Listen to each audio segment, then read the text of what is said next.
ক্ষমতা গ্রহণের 6 মাস পূর্ণ করেছে ডক্টর মোহাম্মদ ইউনূসের নেতৃত্বাধীন সরকার।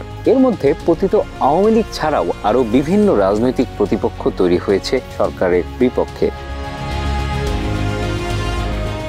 আন্তর্জাতিক সংস্থা ইন্টারন্যাশনাল ক্রাইসিস গ্রুপ বলছে, ইতিমধ্যে সরকারের হানিমুন পিরিয়ড শেষ হয়েছে। সামনে এসেছে নানা সংকট ও জটিলতা, যে কারণে শুরুর সময়ের তুলনায় সরকার সমর্থন হারাচ্ছে। এরই মধ্যে বিভিন্ন বিষয়ে সরকারের উপর চাপও বাড়ছে। দেশ এখনো বিশৃঙ্খল অবস্থায় রয়েছে। চ্যালেঞ্জ এসেছে বেশ কিছু বিষয়ে। চ্যালেঞ্জের প্রথমেই রয়েছে নির্বাচন। 2025 সালের শেষ দিক থেকে 2026 সালের প্রথমার্ধের মধ্যে নির্বাচনের সম্ভাব্য সময় নির্ধারণ করার কথা বলেছেন ইউনূস প্রশাসন। তবে সুনির্দিষ্ট রোডম্যাপ না থাকায় বারবার আস্থাহীনতার কথা প্রকাশ পাচ্ছে বড় রাজনৈতিক দল বিএনপি ও তার মিত্রদের পক্ষ থেকে। একই সাথে নির্বাচন ঘিরে আরও বেশ কয়েকটি রাজনৈতিক বিতর্ক দেখা দিয়েছে। তার মধ্যে অন্যতম সরকারের সাথে যুক্ত থাকা অবস্থায় ছাত্রদের রাজনৈতিক দল গঠনের প্রেক্ষাপট, যার মাধ্যমে সরকারের নিরপেক্ষতা নিয়েও প্রশ্ন উঠেছে। অন্তর্বর্তী সরকারের রাজনৈতিক ম্যান্ডেট নিয়েও অনেক ক্ষেত্রে প্রশ্ন তোলা হয়েছে।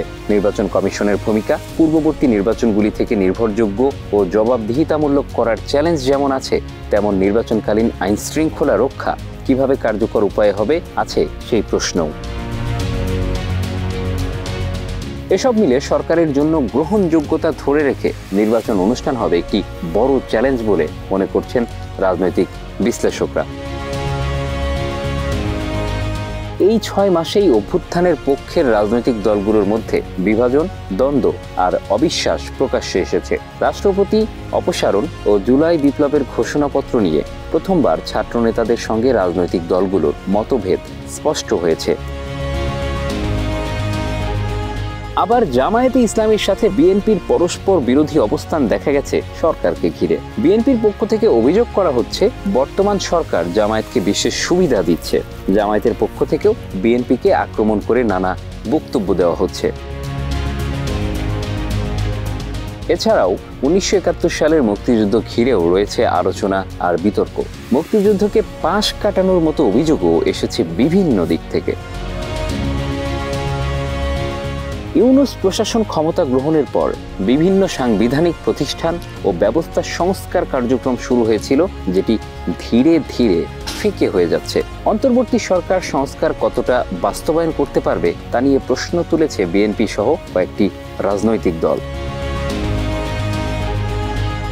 জুলাই আগস্টের সহিংসতার বিচারের প্রশ্নে অন্তত সরকার বা রাজনীতিবিদের মধ্যে বিভেদ নেই। তবে বিচার সম্পন্ন করার সাথে নির্বাচনের সময়সীমা নিয়ে বিরোধ রয়েছে। আবার নির্বাচন যখন হবে তাতে আওয়ামী লীগ আদৌ অংশ নিতে পারবে কিনা আছে সে নিয়েও বিতর্ক। অন্তর্বর্তী সরকারের জন্য বড় চ্যালেঞ্জের জায়গা মূল্যস্ফীতি, ব্যাংকিং ব্যবস্থা, রিজার্ভ পরিস্থিতি, বিনিয়োগ পরিবেশ, এমন অনেক কিছুই সামাল দেয়া।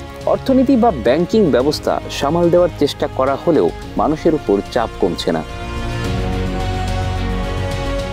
ক্ষমতা গ্রহণের সময় দেশের আইন শৃঙ্খলা পরিস্থিতির যে অবনতি হয়েছিল তা এখন আরও বেড়েছে। জেল থেকে শীর্ষ সন্ত্রাসী জঙ্গিরা ছাড়া পেয়েছে, থানা থেকে আসামিদের ছিনিয়ে নেওয়া হচ্ছে। প্রতিদিনই দেশের বিভিন্ন প্রান্ত থেকে হত্যার খবর পাওয়া যাচ্ছে। এ নিয়ে সারা দেশে ক্ষোভের সৃষ্টি হচ্ছে। এসব সমস্যার কারণে দেশে ও আন্তর্জাতিকভাবে সমালোচনার মুখে পড়ছে সরকার। এ অবস্থায় অভ্যুত্থানের পক্ষের রাজনৈতিক দলগুলোর মধ্যে বারবার ঐক্যর কথা বলা হলেও তা সম্ভব হচ্ছে না।